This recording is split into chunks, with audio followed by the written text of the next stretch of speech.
The bass throbbed to the walls, heavy and relentless, while streaks of colored light spun wildly across the dance floor. Laughter tangled with shouts and music, until it all blurred into a single, thunderous pulse. The air was thick, sweat, perfume, liquor, all blending into something almost electric. Behind me, glass clinked against glass, but I stayed where I was, alone at the edge of the bar, nursing a drink that had already gone warm. I watched the chaos move and breathe like a living thing. The crowd rose and fell in rhythm with the lights. Bodies pressed close, spinning, laughing, touching. My gaze drifted without purpose until it caught on her. Emma, my wife. For a brief, foolish second, relief washed over me. There was a strange calm in seeing her, like an anchor in the noise. I thought maybe everything inside me would settle once our eyes met. But she didn't look at me. She didn't even see me. She was in another man's arms. He was taller, confident, his hand resting firmly on her waist. She leaned into him, head on his shoulder like it belonged there. And then came the smile, a soft, familiar curve of her lips, one I hadn't seen in weeks. The sight hit like a blow. My chest tightened until breathing hurt. My fingers dug into the glass until I thought it might shatter.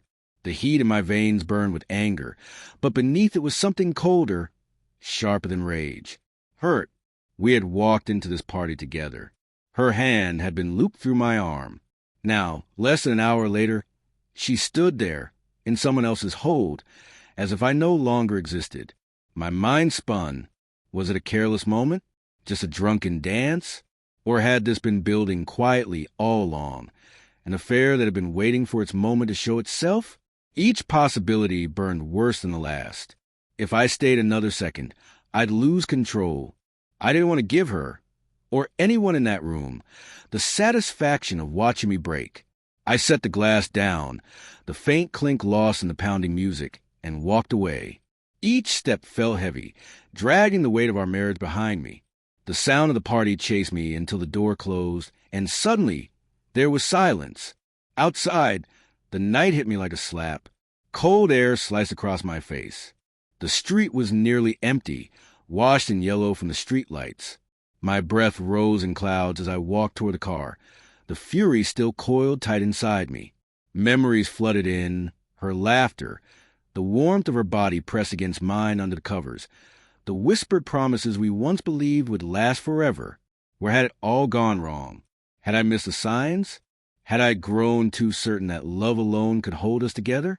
Maybe she'd been slipping away for a long time, and I was only seeing it now. I reached the car and leaned against the hood, staring at the pavement. My phone buzzed in my pocket. Her name lit the screen. I didn't answer. I didn't need explanations. Then, footsteps. Quick, uneven, echoing to the quiet. Wait! Her voice. I looked up. Emma was running toward me, heels striking the pavement, hair undone and wild. Her breath came in sharp bursts, her face flushed with panic. She reached me and caught my arm, her fingers trembling.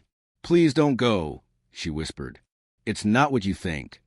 I said nothing. My jaw was locked, my heart a knot of anger and disbelief. She rushed on, her words tumbling over each other. "He's just an old friend." I wasn't thinking. I only wanted to dance. I didn't realize how it looked. Her hands clung to mine, her eyes wide and wet under the streetlight. "I looked for you the moment I saw you were gone," she said, voice breaking. "Please don't let this ruin us." I finally turned to her. My voice came out low, rough around the edges. "You humiliated me, Emma. Do you have any idea what it felt like, standing there while everyone watched my wife in another man's arms?" Her tears spilled freely now. "I'm sorry," she said through trembling lips. "It was nothing more than a dance. I swear it. You're the only one I love. Please, please believe me." Her desperation cut through the anger like light through fog. I searched her face for lies, but all I saw was fear, real, trembling fear of losing me. The fury didn't vanish. It just softened, settling into something heavier, disappointment, sadness, and beneath it all, a love that refused to die. I didn't forgive her, but I didn't pull my hand away either. That was enough, for now. We didn't go back to the party. We drove home in silence. Her hand stayed on mine the whole way, tight as though letting go might make me disappear. Neither of us spoke. The car filled with unspoken words and the sound of what we'd almost lost. When we finally reached home, I sat there for a long time before stepping inside.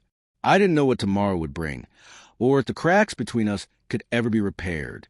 But one truth settled deep in my chest that night. Sometimes betrayal doesn't destroy a marriage in one blow.